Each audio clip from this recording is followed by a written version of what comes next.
Welcome to this week's vlog. With the new Ministerial team in Defra, there's a crucial opportunity to try and influence their early thinking. This week, the NFU have hosted 2 ministerial visits. On Monday, Dame Angela Eagle, the Food Security Minister, visited Hallos Farms in Kent. Hallos Farms are producing horticultural crops from salads right the way through to soft fruit. To begin with, we talked about how we drive the opportunities across the rural economy. How do we get a planning system which functions? How do we drive investment? By broadening the scope of the annual investment allowance and bringing the threshold up from 1 million to 5 million. If we could include farm infrastructure and buildings within the annual investment allowance, then things like reservoirs and land drainage could be included. On Hallos Farms, they've been adopting lots of the latest technology, trialling robotic pickers, also using robots for UV lights to control mildew. But they talked about the crucial role of seasonal workers and how they underpin our whole food system. They also talked about the importance of crop protection and making sure that we have a crop protection registration system that is risk-based and really works. It was a fantastic opportunity for the Minister to get a better understanding of some of the challenges facing our farms. On Thursday, Deputy President David Exwood also hosted Secretary of State Emma Reynolds. Yesterday, we welcomed to Westons the Secretary of State Emma Reynolds and the newly appointed Tenant Farm Commissioner Alan Laidlaw. We welcome his appointment. It's something we have long called for. It was an opportunity to lay out some of the challenges facing tenants at the moment, but also some of the opportunities.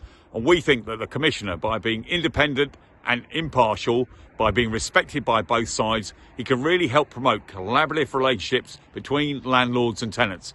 It's what we practice here at Westons, and with 60% of NFU members being a tenant in some form or other, we think it can make a real difference for the sector and also for agriculture as a whole. This is also a good opportunity to promote the NFU Tenants Conference on the 23rd of October at the 3-County Showground at Malvern.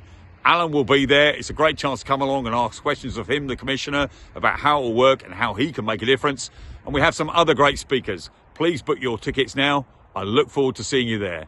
2 weeks ago, the NFU hosted the Food Resilience Roundtable in Westminster that brought together large players from right the way across the farm-to-fork supply chain.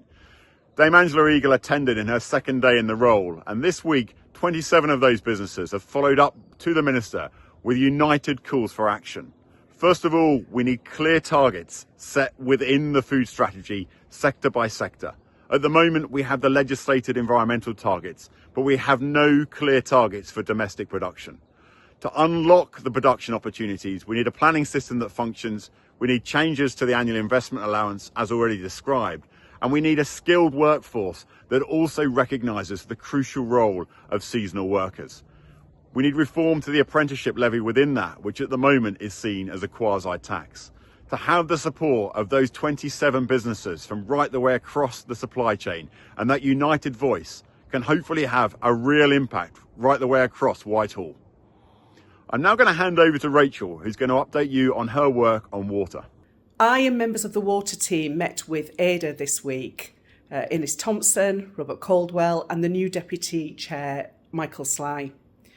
We have these meetings on a regular basis, and it's how we learn from each other. We understand what's going on in the world of the internal drainage boards, and it's how we share information about what we're hearing on winter readiness. We do have concerns, but it's vital that we share those concerns with each other so that when we are both lobbying ministers or Environment Agency, we're speaking with one voice on behalf of our joint membership. I've also had conversations following on from the Water Summit that were held in July on my farm about the next steps. How do we as an industry come together to ensure that we can make our case to government to help us get to the right place when it comes to water, whether that's planning, whether that's permittive development, or whether that's actually going to the Environment Agency and getting those permits as well. That was an interesting meeting, and this work will continue throughout winter, and I hope to share more with you as time goes on. I'm currently stood in our BAB office in Brussels. Now, you might wonder why the NFU comes to Brussels. It's important, especially when we talk about the new deal of alignments between the UK and the EU. I'm here to learn about that. I'm here to learn about how the farming organisations of Europe are dealing with water, the water directive that's been released over here. And yesterday I also heard about the changes to CAP. This is affecting all farmers across Europe. And in turn, we look at what's going on in our country and how we've got to ensure that people recognise that food production has got to be key to everything that we do. Some of you may have seen that there's a House of Lords inquiry into the proposed changes to APR and BPR. They are looking for case studies, so please do respond. There was a link included in Bulletin, and that can be found on the website. It's an important opportunity that the NFU will be feeding into on your behalf, and the deadline is the 7th of October. Next week, we also have the first NFU podcast going live, and this is going to be going out every fortnight.